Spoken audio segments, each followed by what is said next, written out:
চিংড়ি মাছের পাতুরি বানানোর জন্য প্রথমে চিংড়ি মাছটাকে ধুয়ে নুন হলুদ মাখিয়ে নিয়েছি, আর নিয়েছি কুমড়ো, কাঁচা পেঁয়াজ, কাঁচা লঙ্কা। এবার কড়াইটা গরম হয়ে গেছে, এই জন্য আমি সর্ষের তেলটা দিয়ে দিলাম।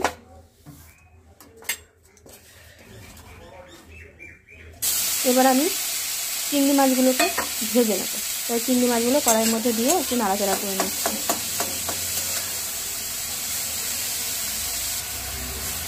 চিংড়ি মাছটা আমার ভাজা হয়ে গেছে, আর এদিকে আমি সর্ষে আর পোস্ত বেটে রেখেছিলাম, সেটাকে আমি ভালো করে ছাঁকনির সাহায্যে ছেঁকে ওই জলটা বের করে নিলাম। এবার চিংড়ি মাছটা যেহেতু ভাজা হয়ে গেছে, এই জন্য আমি কাঁচা পেঁয়াজ আর কাঁচা লঙ্কা দিয়ে দিলাম। এবার এটাকে খুব ভালো করে নাড়িয়ে নেব।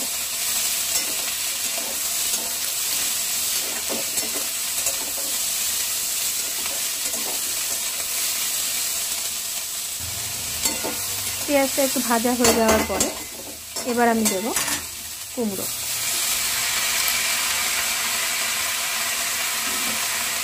এবার কুমড়োটাকে খুব ভালো করে নাড়িয়ে নেব, নাড়িয়ে এটাকে ভাজা ভাজা করে নেবো পুরো।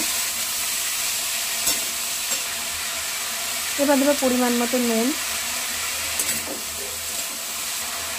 আর হলুদ।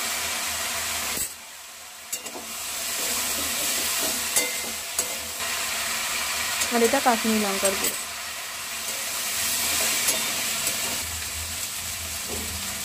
এবার দিলাম অল্প সামান্য পরিমাণে একটু চিনি। এবার আমি পোস্ত আর সর্ষে বাটা ওটা আমি দিয়ে দিলাম, দিয়ে এটা আমি ভালো করে নাড়িয়ে নেব।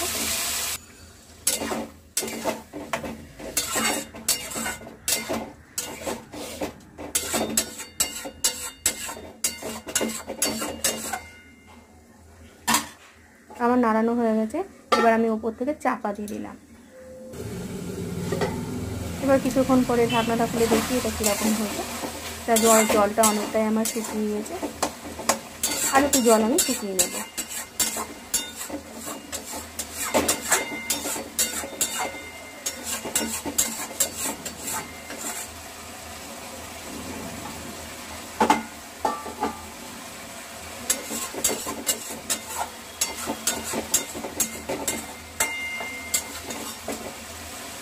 জলটা আমার প্রায় শুকিয়ে এসেছে।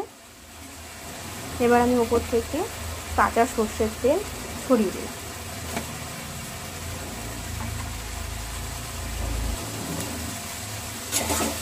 রান্নাটা প্রায় আমার হয়ে এসেছে, এবার আমি একটু নাড়াচাড়া করে ওটা নামিয়ে নেব। তো বন্ধুরা, ভিডিওটা এইটুকুই। আবার দেখা হচ্ছে নেক্সট ভিডিও। সুস্থ থেকো, ভালো থেকো, টাটা, বাই।